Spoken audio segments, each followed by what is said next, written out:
Welcome back. One of my big commitments to you in 2025 is to bring you guests that empower you to create a soul inspiring business and life, create overflow and abundance. And I believe that really understanding how to invest, how to create passive income and create additional income streams is a big part of that. So today I'm thrilled to introduce you to Whitney Elkins Hutton. She is a trailblazing real estate maven who is committed to empowering busy professionals, turning their dreams into reality through savvy wealth building strategies. She's the director of investor education of passiveinvesting.com, founder of ashwealth.com, author of Money for Tomorrow: How to Build and Protect Generational Wealth, published with Bigger Pockets, co-author of the international #1 bestseller, Resilient Women in Life and Business, and host of the Passive Investing Made Simple YouTube show and podcast. So today we're really going to dive into how do you keep your wealth? How do you keep that hard-earned money? How do you evaluate the types of investments that may be best for you? And so much more. And then in the end, we also learn a little bit more about Whitney, how she stays sane and highly productive while juggling business priorities and life priorities. So I'm excited to share it all with you, and it all starts now. I'm Kara, and welcome to Soul Inspiring Business. I believe that all of us possess unique gifts and talents that allow us to serve the world and our own growth in the highest possible way. Our lives are an expression of our thoughts, beliefs, and actions. And here, we will explore businesses, thought leaders, and topics designed to inspire, helping propel your own growth so you can live your best and most purposeful life. Welcome to Soul Inspiring Business. Well, we are super pumped to have you to the show today. So welcome, Whitney. Thank you so much for having me on, Kara. This is going to be great. Yeah, no, I was super pumped. I know pre-show, I was telling you that one of the big things that I had written into my goals and vision for things to do in 2025 and really get more, learn more and dive into more was really, passive investing and how to create, more wealth and keep it and learn the right strategies for being a better steward of the money that you receive. So I was super pumped then when I saw we had you that was going to be on the show, and that's really your world. And so thrilled to have you here. So I know that we've got a lot that we can cover today, but I really wanted to get started in just, first of all, understanding your story. How did you get into this work of real estate investing and wealth creation, and where did this all start from? Completely by accident. My first real estate investment I made, and I didn't even know I was making a real estate investment. Actually, it was 2002. I bought a home with a significant other, and I had the stable full-time income. Was the one that could qualify for all the bank lending, so we put everything under my name. And then about a month later, the relationship fell apart, which was a complete surprise. And guys, don't feel sorry for me because it was like that needed to happen.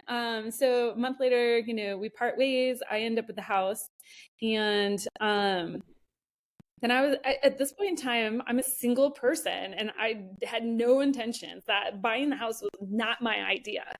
And I was like, what do I do? This thing's gonna financially break me. So I stuffed it full of roommates. It needed a complete gut rehab on it. I mean, we're talking straight out of the 1960s, green shag carpet, psychedelic daisies painted all over the walls. Like, it was ugly. An ugly house in a great neighborhood. And redid the house and then sold it. Now, here's the funny part. When we were buying the house, our realtor put this book, Rich Dad, Poor Dad, into my hands and said, you need to read this. And I read the first 2 or 3 chapters. I'm like, got it, buy real estate. Cool, that's what we're doing. And I skimmed the rest of it. And I was like, okay, check, got that done. It wasn't until deal 2 or 3 that I was like, oh, that's what I meant, real estate. So really got lucky on that first deal, made $52,000, hadn't been paying for any of my expenses over the course of a year rehabbing the property. I was 100% financed. I even borrowed the down payment. like everybody's dream of getting started in real estate.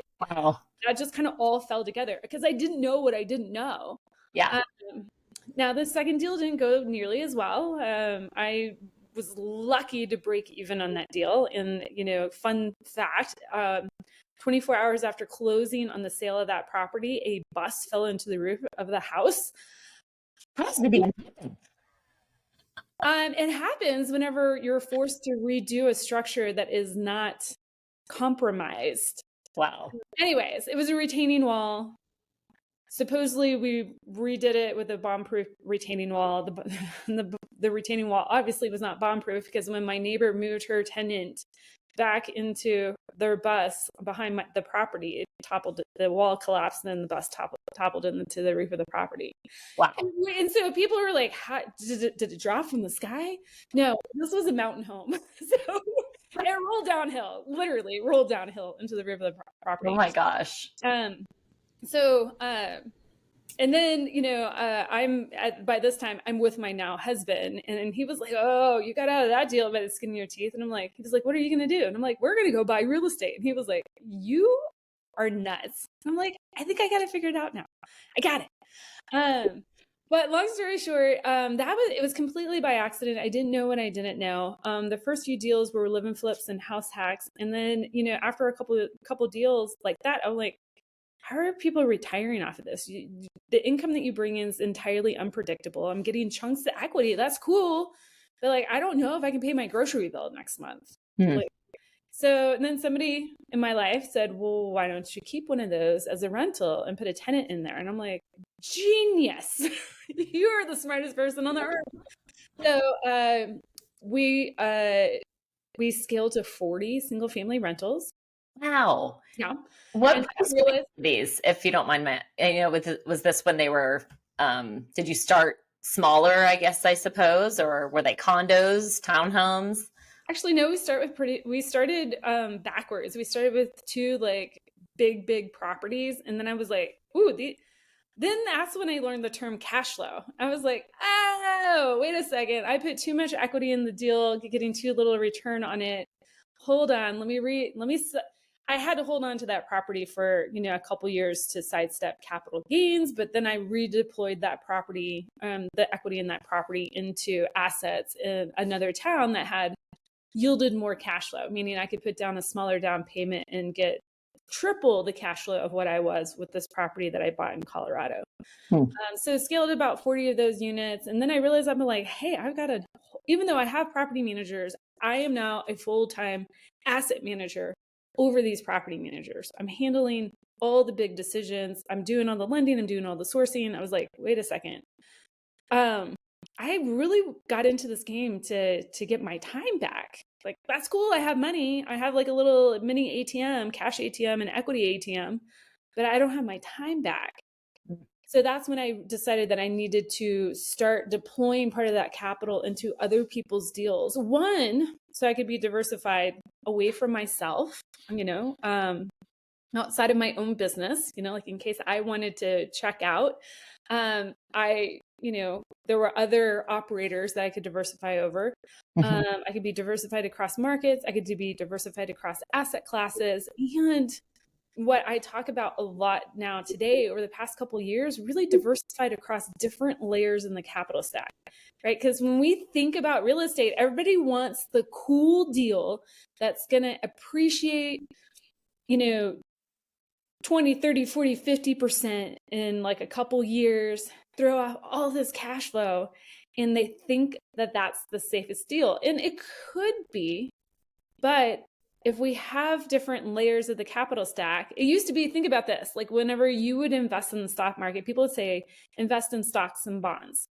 60% stocks, 40% bonds. And then when stocks are underperforming, bonds are doing well. We all know that myth is busted. Like, those two are correlated now. But that's what we need to be doing in real estate, is thinking about the different layers of the capital stack. So that's where my journey has led to, is, helping investors, educate them, one, on how do we like take this dream of owning property and making it a reality, either actively or passively? So how do we turn our active income into passive streams of income and long-term wealth growth? And I do that as the director of investor education at passiveinvesting.com. But one of the cool things I get to do is show them all the different nuances and ways to do that. I love that. And, it's interesting. I think one of the things I was writing down as you were talking too was that it's interesting how the right people come into your life at different times too, even with, the realtor, which like, that's awesome for your realtor to have gotten you the book Rich Dad Poor Dad. I mean, wow, and for the different, ways that our journey unfolds to lead us to where we are now. So I love hearing that story. And, especially I'm really inspired by people that have a passion for creating big impact and helping others in a big way. And I think that, one of the things is that I think for a lot of people I talk to in the real estate space and also, just in the entrepreneurial space, passive income, developing passive income streams is always a big goal for people. It's always something people talk about, but sometimes there's this elusive path, like, how do I start? Where do I go? Yes, I want to do this, but how do I get started? So for somebody that is just starting out, what would be your recommendation for where do you go first? Yeah, so think of passive investing passively as it's partnership with an operator to take down a deal. So you can either go take down the deal yourself, or you can partner with other people in order to take down a deal. That's really at the end of the day what you're doing. That's just the fundamental. When it comes to your active involvement, that's the difference. Now, so when you're investing passively, you have to get really skilled at one. The first thing you need to do is define your goals, your risk, and your timeline. Okay. And even as active investors, I don't think most active investors that I work with haven't really sat with those questions. Like, what do I need my portfolio to do today? 5 years, 10 years, 15 years, 20 years. What does that, evolution look like? And so say that again, just so we get that. So you need to step one, understand your goals, your risk, and timeline. goals, risk. Yep. Yeah. What are my goals? What do I need my portfolio to do for me? Do I need it to preserve capital, kick off cash flow, equity growth, tax benefits, some sort of combination of all of that, right?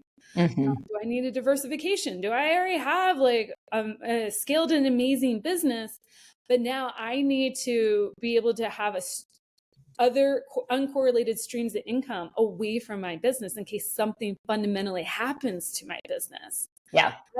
I work with business owners all the time. They're like, oh, I got cash flow. I don't need it. I need to invest for equity. And I'm like, but what if something fundamental, what if COVID happens to your business again or something like COVID, right, and you're shuttered? Do you have streams of income that are coming in to support you? That's why we invest passively in other people's deals. So you can keep your time and attention over here on your baby, like where you, your knowledge is the best leverage. And then we let your money do the work over here with the passive investments. But it requires somebody to know the goals and risk and timeline. What risk? What keeps you up at night? What are you scared, scared about? Like, is it, capital calls or fraud or, something like that? The asset burning to the ground. We're recording this on January 9th. I don't know if you guys are watching the news with what's happening in LA. Like, natural disasters happen all the time, right? Yeah. And then we get into the how to actually invest in passive real estate. So no matter whether you're doing this actively or passively, you need to sit with the goals, risk, and timeline questions. And then we get into those fundamental skills that you need to build, which is how do we find the best operators, okay, that have the investment strategies that match our goals? If you're an entrepreneur and you're hiring people, guess what? You already have a skill set here that we can leverage. That's amazing. Okay. Or, if you're a business, managerial or above, if you've hired people, we've got a skill set there that we can leverage. And then how do we do research on markets to know that we're putting the best investment cards in our favor. Like population's growing in that market, jobs are growing, jobs are diversified, tax laws are favorable, business laws are favorable, all those different metrics that we want in a thriving, growing market. We also need to look at supply demand in these markets. Yeah. We don't want to go into a market that is overbuilt in the asset class that we want to participate in. And then the third piece is learning how to evaluate the deals. And just if somebody's head spinning around going, okay, Whitney, you told me to do 3 things, but I don't know how to do those 3 things. I have the Passive Investing Made Simple masterclasses and boot camp that were like free education that will help you build these tools and this toolbox so you can go into your investment confidently. That's awesome. And so what kind of things have I know you've had a lot of experience with, now you've done multifamilies. Is there one asset class that you just love or that you like gravitate towards or is your place to invest? So I love residential real estate. So that's like where my zone of genius is. First it was single family homes, and then I got into small multifamily deals, and then eventually, helped scale a private equity firm that focused on multifamily investments. And then, then came to passiveinvesting.com as a result of that trajectory. Now, that's like actively, I've been the general partner on those projects, but, I don't want to have all of my eggs in one basket. Different asset classes in real estate cycle differently from each other. So self-storage, express car washes, a cash flowing business that comes with real estate. Those are things that I like adding. Now, somebody might be going, wait, Whitney, the question was why multifamily and how does the puzzle pieces fit together? Well, here's the thing. Everybody needs a roof over their head. We're underbuilt, undersupplied on housing. Now, in some markets, we're oversupplied. In other markets, we're undersupplied, right? So we want to, it's not just, you can't just invest in a multifamily deal anywhere and it work, right? We still have to get pretty savvy on evaluating operators, markets, and deals. But then past that, what does an American need? Well, we love our things. We are not going to get rid of our things. Self-storage is kind of, especially with multifamily apartments that are pretty space restricted, kind of a logical companion investment. Self-storage also benefits from, what we call the Ds, death. Like my mom passed away. I had all of her stuff. I had to get it out of the house so I could sell the house. Like, what am I going to do with all the stuff? I put it in a storage unit until I can figure all that out. Right. Right. Divorce, when one household unfortunately splits into 2, somebody usually has to store their things. Dislocation, people moving around for jobs, or, one of my favorite asset classes is like the snowbird, right? Somebody who lives in Montana in the summer and then goes down to Florida or Arizona for the winter, right? They're constantly using storage facilities. And then the next asset class after that I really love is express car washes. Why? Because us Americans, we love our cars. We do. They're the backbone of they get the kids to and from, school, their activities, their mobile offices for people. More people statistically, according to the carwash.org, they have a ton of research there on express car washes. And they said a person's more likely to keep their car cleaner than their apartment. Interesting. Well, if you think about it, if you're taking your coworkers to lunch, right? If you're a realtor, you might be driving a client around. Yeah. Nobody's coming to your house unless you specifically invite them. But they may see you get in and out of your car. They may get in your car with you. Yeah. But in an example of that, I do have the monthly car wash that I pay. I pay the fee so I can go and get all my car washes because we love convenience. Yeah, right? Exactly. It's the convenience, and it's, especially when your car is, for real estate professionals, especially, it is your mobile office many times. Absolutely. So love that. So those are three asset classes I really like. And I'll throw a fourth on top of there is debt. And the reason why I've been talking a lot about debt for the past 2 years is that I'll back it up, with the story. A few years ago, I wanted to up my game as a passive investor. I wanted to be like the top of the top of the top passive investor. So I interviewed, kind of did Tony Robbins style. I'm like, how can I get an education for free?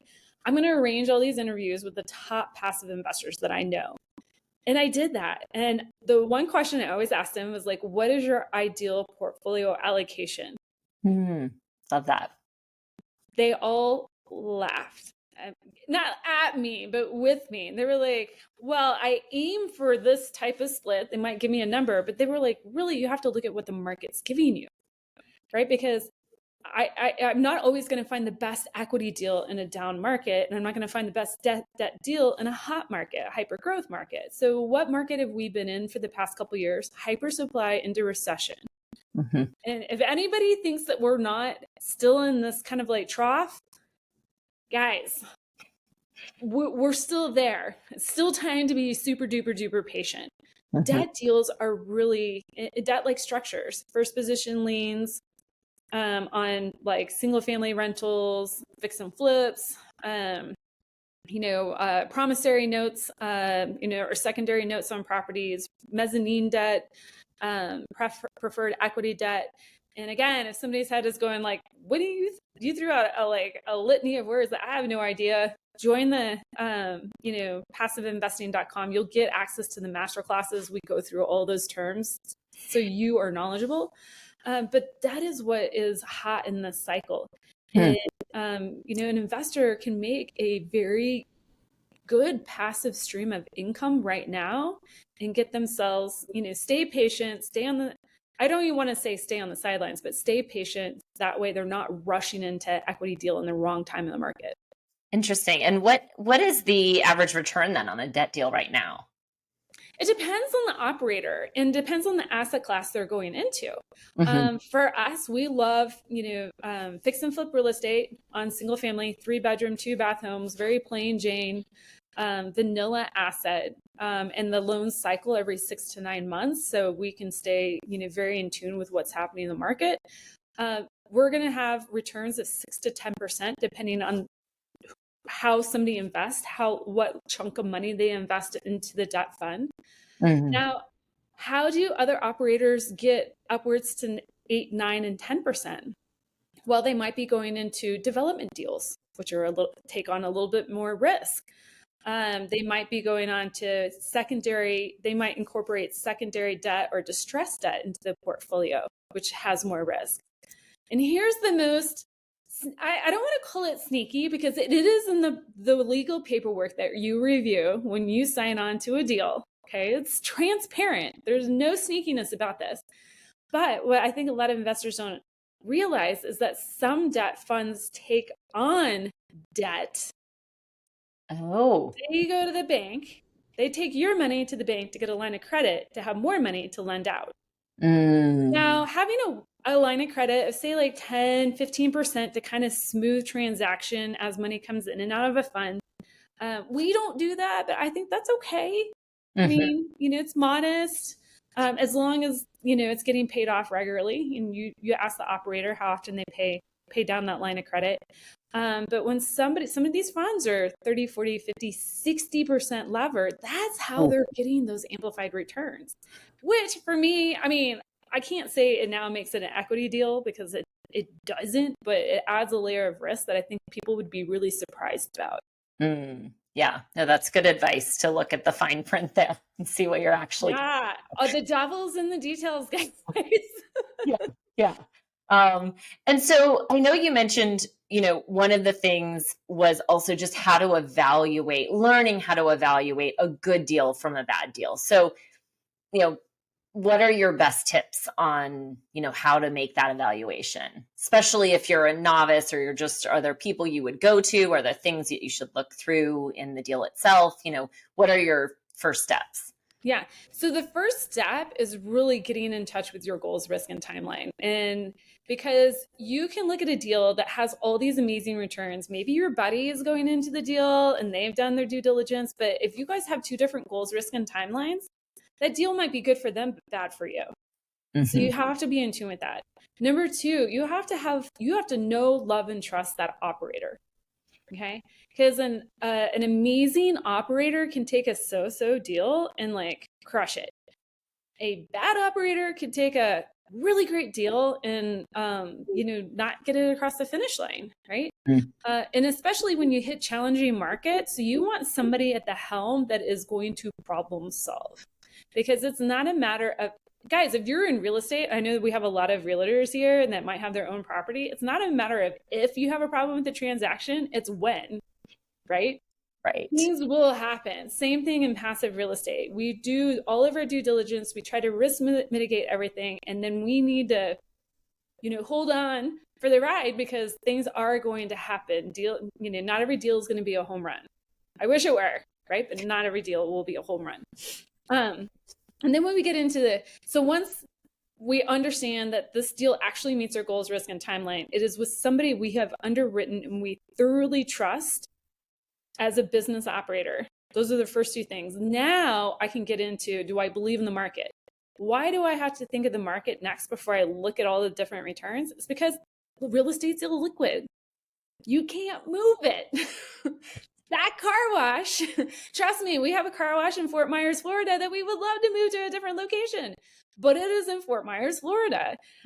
It's doing wonderfully. It's one of our best performing assets, but yeah, every time there's a hurricane in the Gulf, we're like, okay, hold on, here we go. Fingers crossed. No, I mean, we have a whole risk mitigation plan. I jest about that, but we have a whole risk mitigation plan for that asset. And then we can get into, okay, now what about the deal? Does the business plan make sense? And so what is the business plan, right? Like, is it an asset that I'm investing in that is just going to kick out a return, but there's really no, what we call value add. There's no rehab to the property. There's no way to push the equity or force the equity on the property. If that meets your goals, cool. If it doesn't meet your goals and you want to take on more risk, then you can do value add, okay, or development. Here's the thing. A lot of people got stuck in value add deals, because value add deals were hot from about 2016 to the early part of 2021.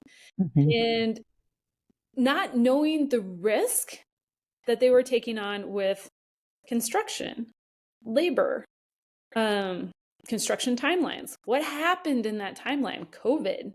Okay. We had a lot of things happen there. And then we got interest rates. If you can't get your construction complete and you run out the time clock on your initial lending plan, okay, because usually those had like kind of like a fix and flip debt on them or construction debt.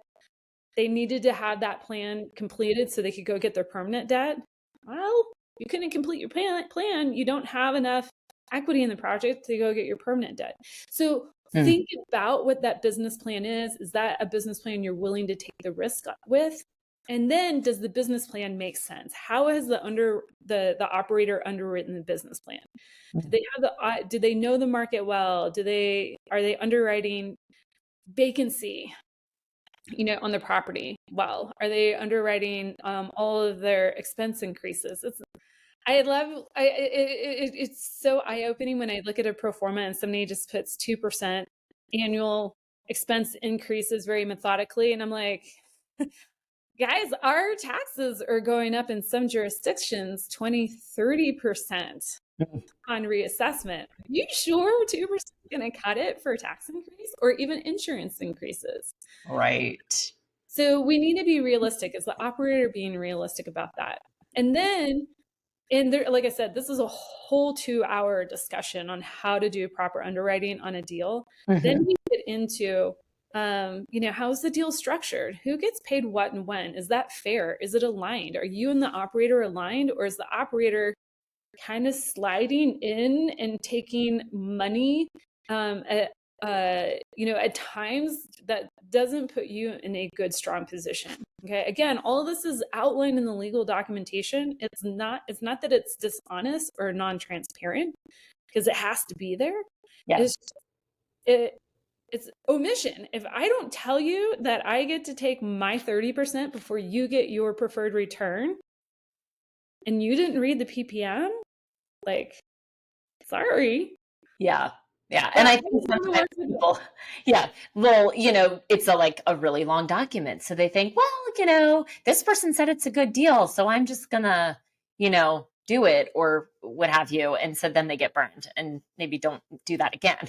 you Yeah. know, but you're right. Looking at all the fine print that's there, but you just have to know what you're looking at and also maybe have some guidance through, you know, um, you all and how you help investors through this.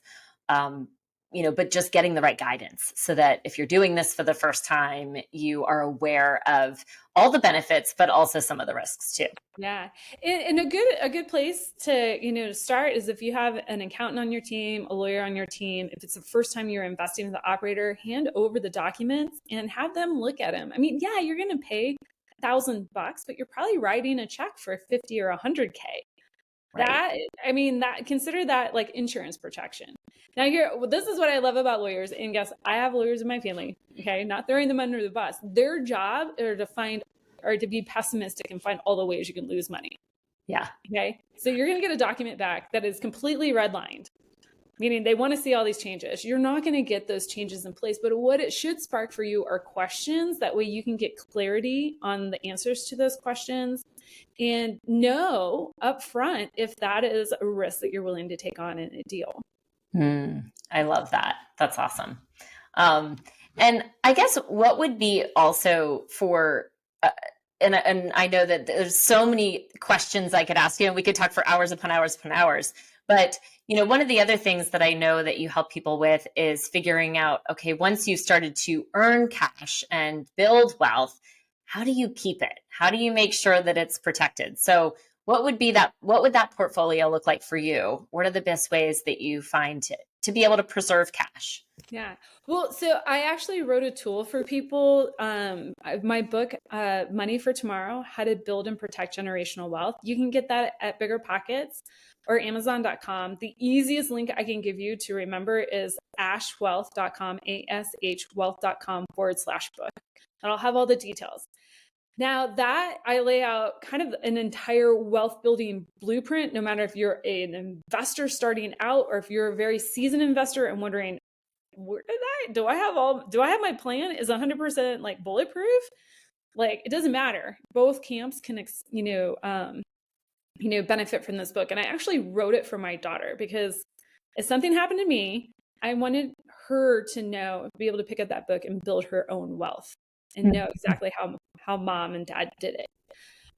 Now, there are 6 key ways that somebody should focus on building or keeping their wealth, right? So investors are great at like providing value in their business or getting raises, getting the income to invest, so that's step 1. Step 3 is learning how to grow it.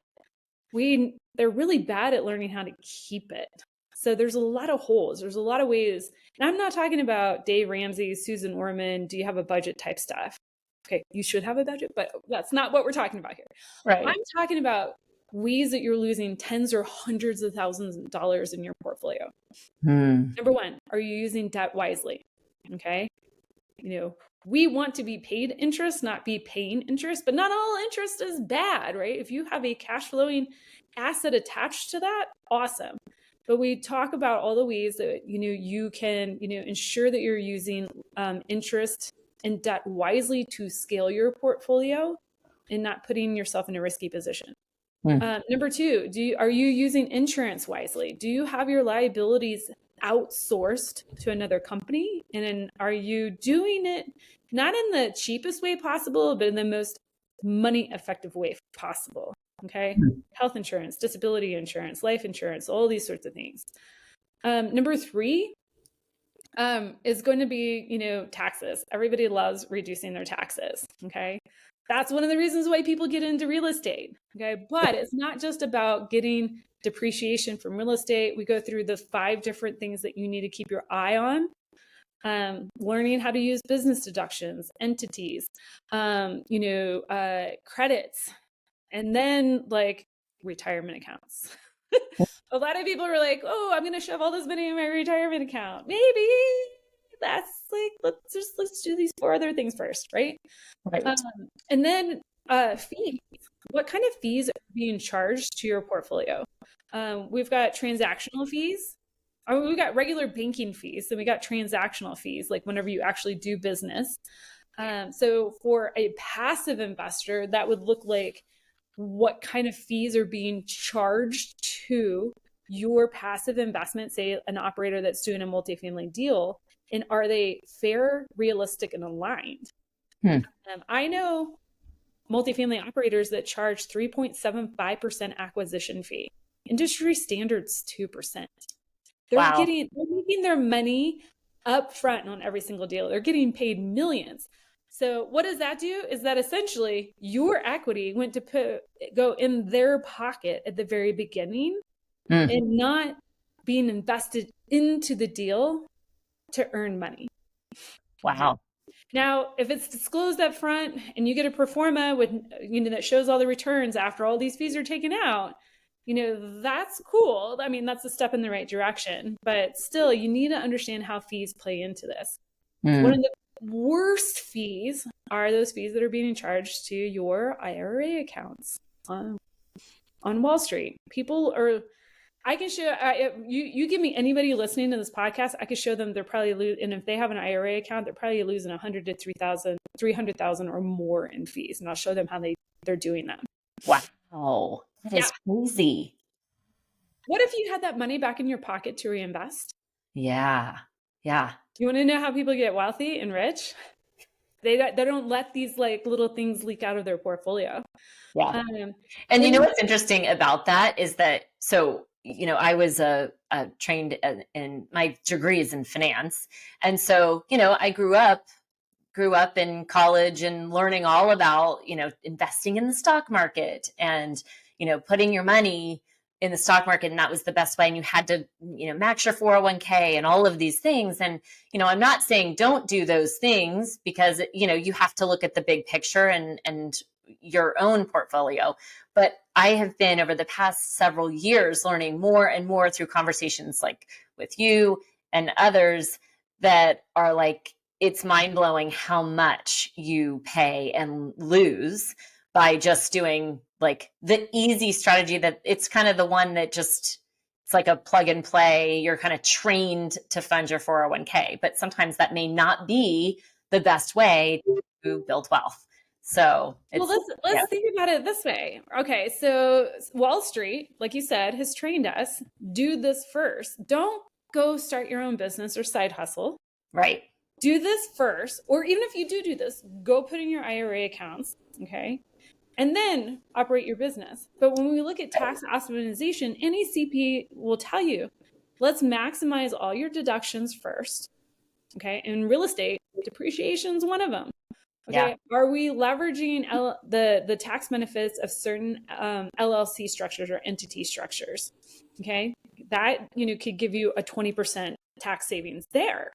And then are we like leveraging other people's, standard deduction windows? So I can pay my daughter. So I have social media. Like I have an Instagram account, and guys, everybody's like, so what? You got an Instagram account. Okay. This girl does not know how to operate Instagram. Totally unsavvy. But my 12-year-old is. So I can either pay her or I can pay my VA to do the Instagram account. I pay the VA, it's a business deduction. Cool.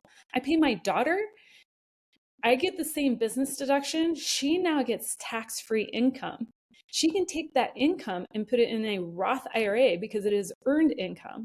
She just now earned income tax-free. It's growing tax-free, and it's going to come out tax-free whenever she is eligible. That is wealth building strategies. Yeah. But Wall Street just trained you, go do your IRA first before you open up a side hustle and you take advantage of all these other things that you can do to optimize your tax savings. Yes. Yeah. No, I love that. Scary. I love it. Like, it's so eye-opening. It really is. And, I think one of the reasons that I'm really passionate about having people like you on the podcast is to really help open people's eyes to all these different ways there are to, build wealth and really create a soul inspiring business and a soul inspiring life with more freedom. So to live more on purpose. And so I just appreciate this conversation so much. And I'd love to ask you too, how do you, amidst all the, motherhood and business and all these things that you're working on, what are the ways that you stay grounded and on purpose? Like, what do you have, a morning ritual, a morning routine, or what does that look like for you? My husband happens to be home today, and I'm sure if you could hear him, he's like laughing in the other room. It's hard. It really is hard. For me, I do have like a morning routine. And I will start with this. It is not easy, but I think the steps to do it are simple. And for me, the biggest thing is being extremely intentional with my time and living and dying by my calendar. And I have some rules in place on my calendar that keep me from going off the rails. Hmm. If I can get up and put my oxygen mask on for myself, if I can do my morning routine, if I can exercise, if I can connect with my family in the morning, and then come do 1 hour, just 1 hour of work on my top priorities. That's the easiest thing. The first hour of my day is blocked for me, not for meetings, not for anybody else, my priorities. If I can just hold that, the rest of the day can come unglued, and then I've won 75 to 90% of the time, right? Love that. Number two is having a clear way of shutting it off. And so, for me, it's, when my daughter comes home from school, I might have some things that I do at night, but I try to keep them, low stress type things like reading, maybe some writing. Those things really relax me. I have an aura ring, so like I know exactly what activities like get me all like wound up and what things like, stress me out. And so it's been hard because I'm a very driven person, and I would love to go all the time. I used to do podcasts on the nights and weekends. But it caused stress to my body. And somebody might be going, wow, we all are, have stress. That means you as the listener get less of me if I am super stressed out. My family gets less of me. I am less impactful in my education, in my delivery, in remembering to give you resources and to really help you. And so once I learned that taking care of myself, that self-care is actually a boundary to put in place so I can be the best person in the world and create the best impact. That was the mindset shift for me. I couldn't agree more. And I think you're so right. It's about, and I've learned that the hard way as well. And, have really had to get more boundaries and also realize when I needed to hire out so that I could get more things done and still enjoy time with my family and not feel like I was always on the go or always hustling or always stressful, because then they're getting the short fused me and the not like more patient me, So I couldn't agree more with what you said. And I agree. It's about being at your best so that you can provide better impact when you are present with people, right? Versus being pulled in a million different directions. So curious, what time do you wake up in the morning? Do you have a set, like what is your actual like morning? I'm curious. Yeah, no, so I generally, my alarm goes off at 7 o'clock. Here's the thing, my husband's alarm goes off at 6. So I probably have been tossing and turning for about an hour and thinking about visualizing about my day already.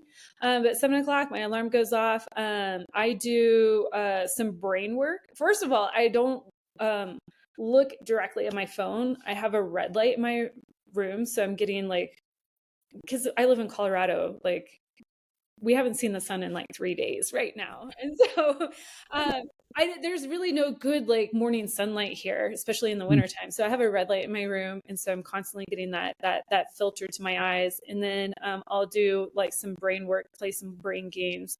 I have a goal of learning Spanish.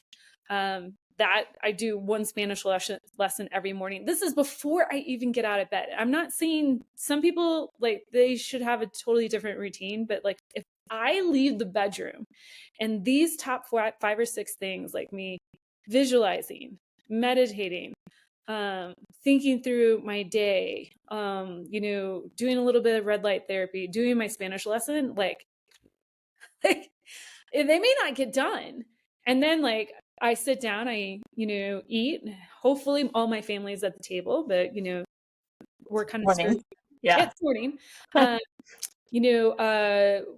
My daughter has some, physical therapy, like, for shoulder and stuff like that. I will, work with her on that in the morning. It's just a way, it's 5 minutes that she's a captive audience. She's not going anywhere. And I'm like, I'm going to take advantage of this. And then like, I will go for a run. And on that run, I will listen to some education or a podcast that's filling my soul. That is not the time for me to listen to something entertaining. I'm very purposeful. Like for the first half of the morning, it's all about pouring into me. And then when I come back,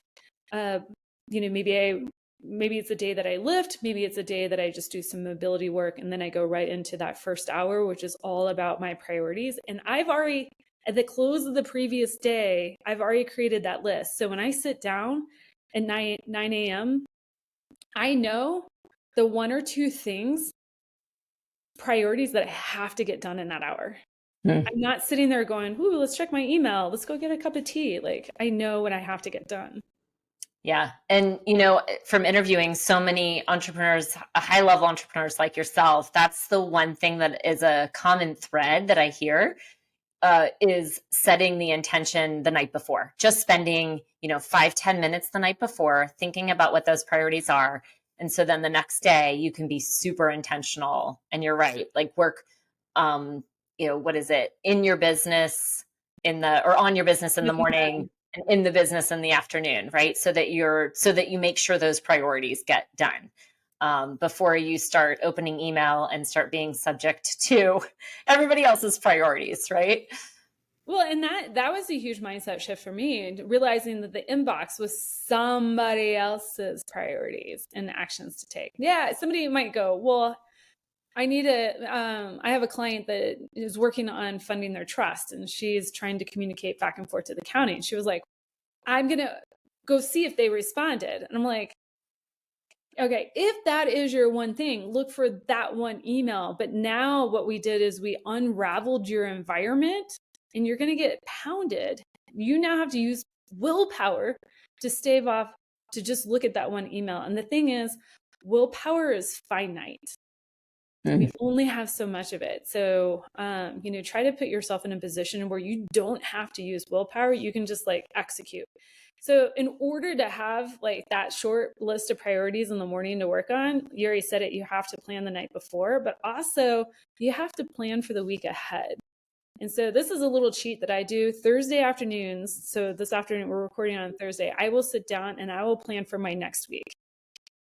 Now, the reason why I do it on Thursday is because if I look at my list and I went, uh-oh, I didn't get that one thing done. I promised myself I was going to get it done this week. I have like 2 or 3 extra days to get it done, but I've identified it.